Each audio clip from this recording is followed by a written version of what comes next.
Hello everyone, welcome to my channel. In this video, we are going to discuss about what is a backpatching. Okay. So, what is a backpatching? Backpatching is an activity which can be used to fill the unspecified labels. So, to understand the backpatching, we must know the two important concepts. One is understand the intermediate code generation and the second one is to understand the 3 address code. What is intermediate code generation? As we know that in the compiler, that is fourth phase of the compiler is intermediate code generation. That means where we are going to generate the 3 address code from the parse tree which can be generated in the semantic analysis. What is a 3 address code? The 3 address code can be generated by using one of the rule, maximum is 3 operands. Okay. So, let us see here to understand how we can generate the 3 address code here by taking the simple example x equals to a plus b plus c. So, this is the given simple example here. For this one where we are going to generate the 3 address code. Okay. As we know that where we have to use the some temporary variables for generating the 3 address code. Okay. That is T1 equals to a plus b and T2 equals to T1 plus c and x equals to T2. That means maximum is 3 operands in the each and every line of the 3 address code.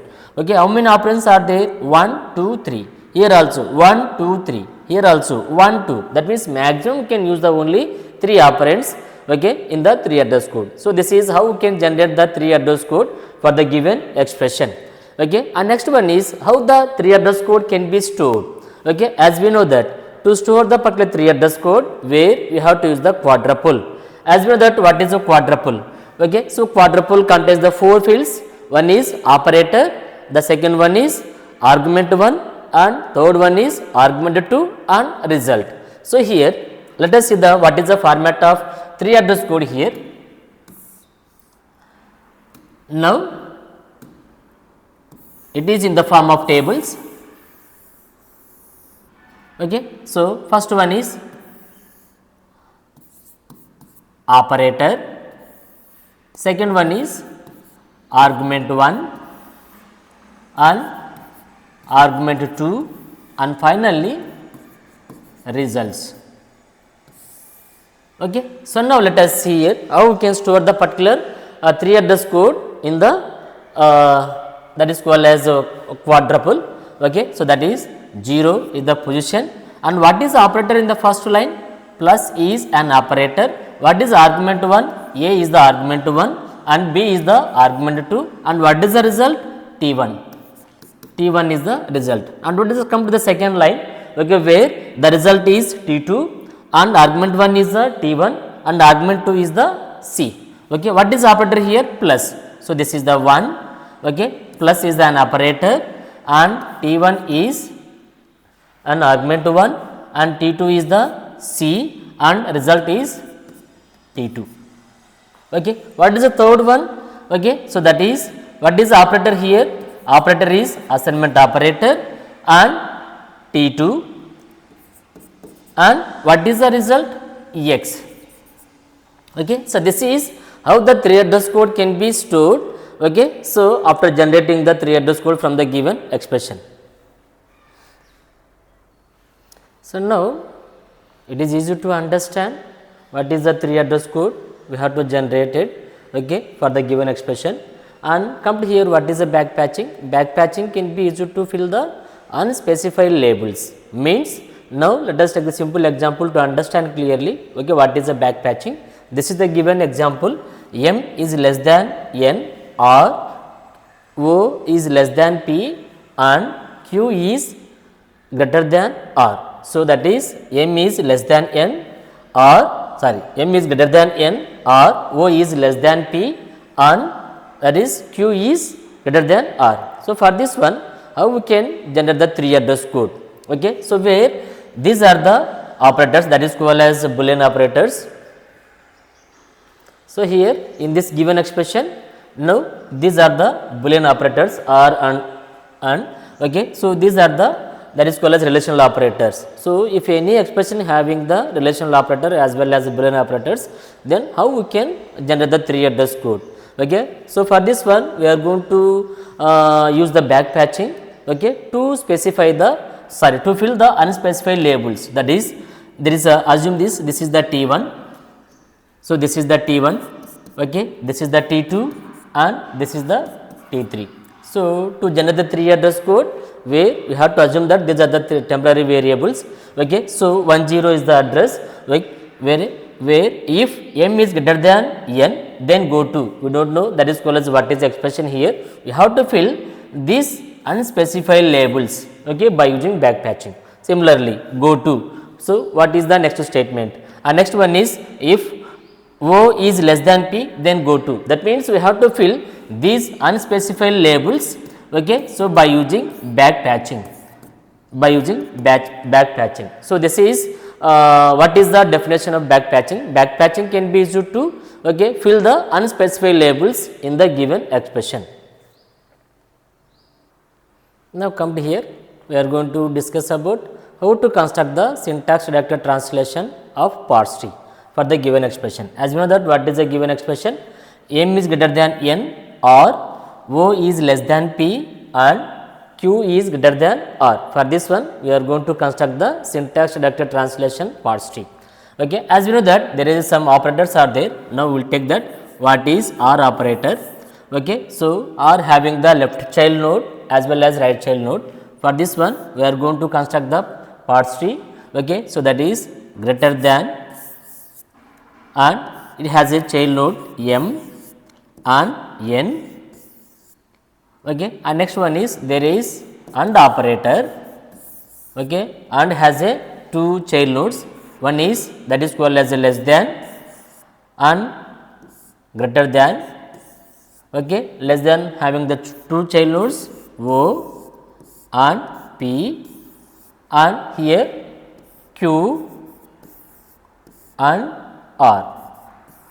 So, this is how we will construct the parse tree by using syntax directed translations. Now, we are going to analyze, so how we can fill the unspecified labels by using backpatching. Now, come to here, we are going to fill the unspecified labels in the 3 address code by using backpatching. Okay. So, now we have to remember that what is a 10, if m is greater than n, okay, then go to. That means, if the condition is a true, then what we have to do? Okay. And next one is go to. If it is a false, that means we have to mention that for the true conditions we have to mention 1, and for the false statement that is a 0, and similarly it is a 1. Okay. So, 1 means it is a true condition and this is the false condition. This is the true condition, this is the false condition. Okay. So, remember this one to understand clearly, okay, what is a true statement, what is a false statement. Now, we have to construct, already constructed what is the parse tree by using SDT. Okay. So, where we have to specify that what is the true values and what are the false values. As we know that, so already we assumed that m is greater than n is the T1, this is the T1, okay. So, this is the T2 and this is the T3. Now, what is the true values of T1? So, 10. What is the true value here? So, that is T value is 10, and what is the false value? False value is 11. Okay. So, for this one, where we have to assign that all the true values as well as false values. So, now this is how we can fill the what is the true values of the T1, that is called as the 10, and false value is 11. Similarly, come to the T2. Okay. What is the T2 here? This is the T2 here. Okay. So, what is the true value here? True value is 12, and what is the false value? False value is 13. Similarly, come to the T3. What is the T3 here? Q is greater than R. So, that is fourth statement here. What is the true value? True value is 14, and what is the false value? False value is 15. Okay. Now, similarly come to here, and for the AND operator, what is the true value? So, here what are the true values here? Come to here, what is the true value of left child and what is the true value of right child? That means, as we know that the condition of AND operator. Okay. So, whenever both are true, then we will consider that the statement is a true. That means, Now T2 and T3, as well that what is the truth table here. So in the truth table, now T1 is a true, then we need to check the what is the T3. When the T2 is T and T3 must be a T, because of it must be a true, then only we will consider that what is the true statement here. That is why what is the true statement here 14, and what is the false statement here. Okay, so that is 13 and 15. Okay, so we will see the later why we will consider that only true value is the 14. Okay, in between these two statements, that is a T2 and T3. Okay, by taking the truth table. Okay. Now come to here. So that is what is the last node. Okay, OR operator. True values are on left hand side 10, on right hand side there is a 14. Okay, for the false value on left hand side 11, and the third right hand side is 13 and 15. We will see the later why we will consider that the 13 and 15 here. And now on these operators we are going to find out that what is the, that is called as back patching. Now we are going to identify that what is back patching nodes here. That means we are going to find out that what is a back patching or the AND operator, and here also what is a back patching. That is called as where we need to fill that what are the unspecified labels. Okay, for this one by using back patching. As we know that what is a back patching? Back patching is the an activity which can be used to fill the unspecified labels. So as we know that now we are going to identify that. Okay, what is the back patching labels? Okay, to fill the unspecified labels here. Now come to here, we are going to fill the back patching labels. Okay, so that is by using truth table here. As we know that what is the truth value of the T1 value. Okay, so that is called as a 10, and false value is 11, and T2 truth value equals to 12 and false value become a 3, and T value equals to 14 and F value become a, that is called as 15. Here we have to know that for each and every intermediate, that is called as what is the next node. For every node there is a what is the intermediate node, that is called as what is the next node. What is the next node after 11? That is called as a 12. Here also now there is intermediate node. What is the after 13? That is called as what is the next node here, that become a 14. Okay, so that is after 11, what is the next node? 12. We need to visit the what is the next node 12, and after 13 we need to visit the 14 here. So just like we have to fill that what is the truth values as well as what is the next value here. Now why we will consider that here the 14, and why we will consider that here the 10 as well as 4. So it is easy to understand by taking the truth values. Okay, what is the given condition here? What is the truth table? We need to verify that OR table as well as AND table. Okay, so we are going to construct the truth table for OR as well as AND. Okay, for these two operators we will construct the truth table, then it is easy to understand what is the 14th here. Okay, now let us see here. Now there is a truth table. Okay, so that is now come to here.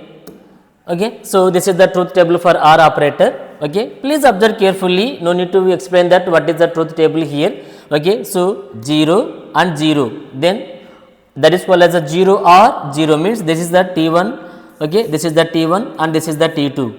Okay, T2 is the false, sorry, T1 is the false and T2 is the false, then what is the result here? 0. Okay, and OR operator, okay, that is called as T1 or T2. That means any one of the value is a true, then automatically that become a true, and here this is the false and this is the true, then the result is a true, and here true, then no need to verify that 0, that is called as a 1. Okay, 1 or 1, that is called as 1. What is the 1 here? 1 is the true and 0 is the false. Now observe carefully in the OR table. Okay, so whenever the T1 value is a false, okay, so then we must check out that what is the T2 value. I understand. If the T1 value is the false, we must verify that what is the T2 value. And the second one is, if the T1 value is the true, no need to verify that what is the T2 value, directly the result must be a true, because of it is OR operator. If the T1 is true, no need to check up that what is the T2 value, but in the T1 value is a false, then we must verify that what is the T2 value, clear. And similarly come to the AND operator. Okay. So, here also, okay. So, where the false values, if the T1 T2 is a false, then automatically result become a, that is called as a false, that is T2 is a false in both times. Now, the result become a false, but we need to verify that when the T3 must be verified. If the T2 value is a true, then we must verify that what is the T3, okay, values, okay, because of the result values depending on the T3 whenever the T2 values are true. Okay. So, these two are the true, then we must verify the T3. Okay. So, this is what is a simple logic to understand clearly when we have to check out that the T3 values here. Is it right? So, similarly come to here, why we will consider that what is the T4 here means, now here the T2 is merged in the T4, that is what is the truth value here, truth value is 12. Okay. What is the T4 here, that is called as the T value is 14. Okay. That means we have to verify that only truth values in the truth table. Okay. So, these two merged in the T3. So, that is called as when both values are the true, then only it become a true, that is called as, now we have to verify that the truth value is a 12 and truth value is a 14, then we will consider that only 14 value, because of already it is a true, then it must be a true. Okay. That is why we will consider that what is a T14 here. Okay. And the next one is where how we can find out that what is the back patching value. Okay. So, let us see here in the, that is called as the next concept. Now, come to here, we are going to fill the back patching values, okay, by taking the truth values, sorry, truth tables here. Okay, as we know that. So, try to understand in the AND operator, we need to verify that only truth values of T2. Okay. So, if the T2 values are true, we need to check out that what is the T3 value, because of the result is depending on the T3 value whenever the T2 is a true. Similarly, in the OR operator, okay, we need to verify that only false values, because of, okay, so that is the resultant value is depending on the only T2 here. Okay. In the true conditions, if the T1 is a true, directly the result become a true. That is why we need to, no need to check out that what is the truth value here, we need to verify that the false value for the OR operator. Similarly, the same concept can be implemented here. So, now we have to verify that what are the truth values for AND operator. Already I told you that in the AND operator we need to verify the only truth values.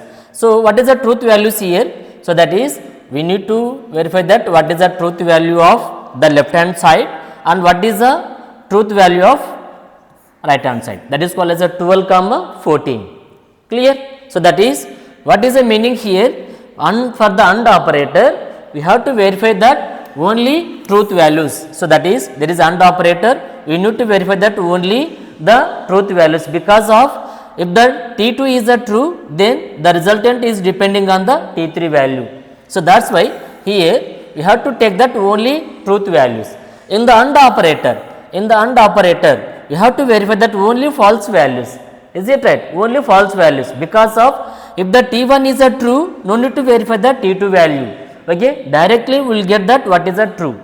Okay, so but the false values, whenever T1 is a false, then the resultant value is depending on the T2. That is why we have to take that what are the false value here.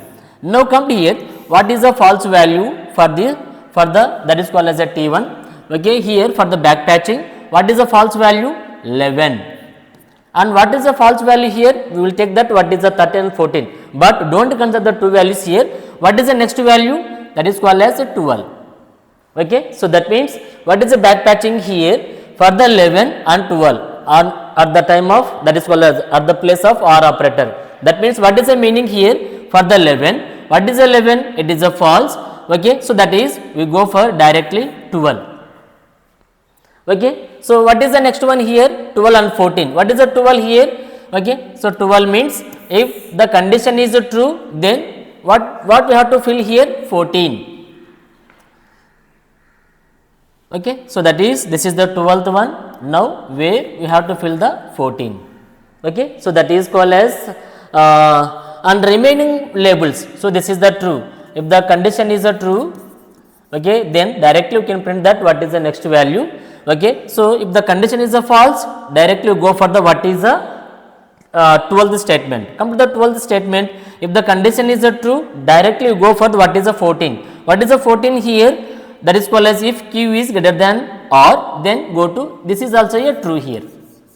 Okay. So, remaining values can be considered as a false, and this is also a false.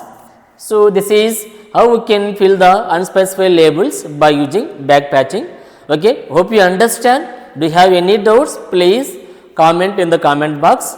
Okay. Do you have any doubts? Please communicate with through the comment box. Thank you everyone.